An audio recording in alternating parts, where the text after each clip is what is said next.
హల్లెలూయా. దేవునికి స్తోత్రం. మేల్కొన్నారా? తెల్లవారిందండి. ప్రార్థన. పరిశుద్ధుడా, ప్రేమగల తండ్రి, మరొకసారి నీ సన్నిధిలోనికి వస్తున్నామయ్యా.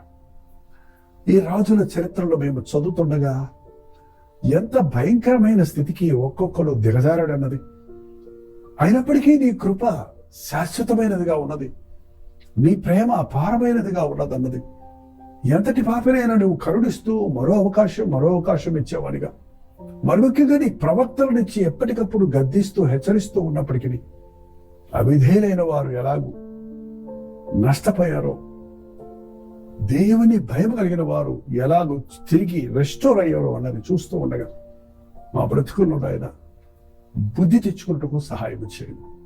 నీకు ఇష్టలుగా బ్రతుకుటకు ఎంత మాత్రము మనుషులను సంతోషపెట్టేవారిగా కాక, లోకముతో కలిసిపోయేవారిగా ఉండక ప్రత్యేకపరచబడిన జనాంగముగా పరిశుద్ధంగా యంచదనాల్లో జీవించటకు మా ఒక్కొక్కరికి నీ సహాయం చేయమని క్రీస్తు నామములో అడుగుచున్నాను తండ్రి.